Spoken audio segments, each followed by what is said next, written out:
Canada is making waves, literally, with billions of dollars being poured into new warships, submarines, and Arctic defense. Canada's Navy is undergoing its largest modernization in decades.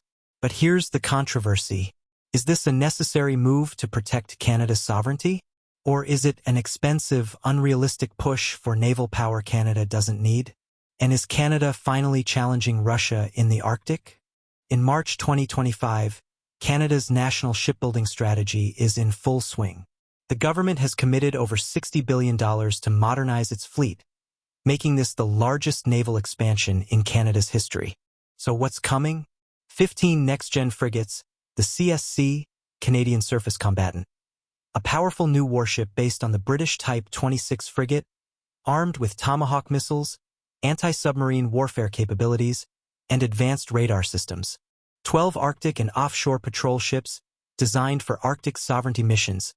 These warships will help Canada assert its presence in the Northwest Passage, a key waterway that's becoming a hot geopolitical battleground. A future submarine fleet?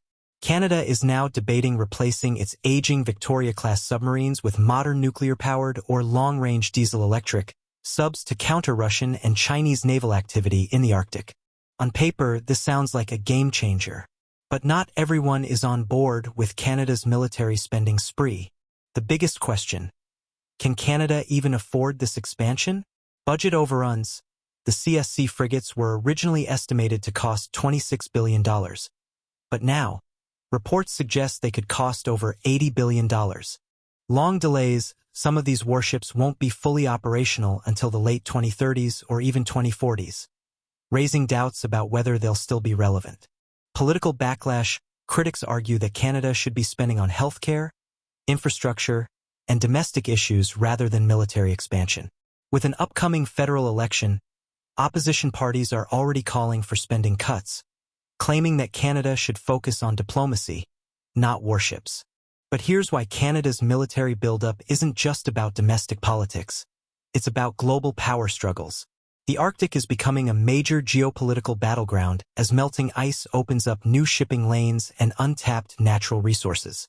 Russia's aggressive Arctic expansion. Moscow has built massive Arctic military bases, deployed nuclear submarines, and claims vast Arctic territories.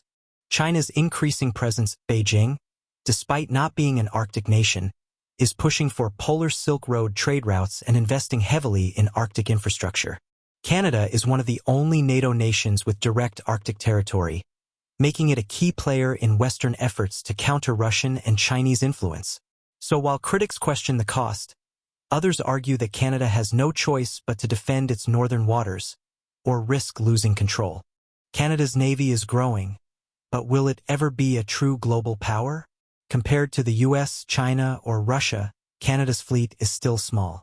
But within NATO, Canada is rising as a critical naval force in the Arctic.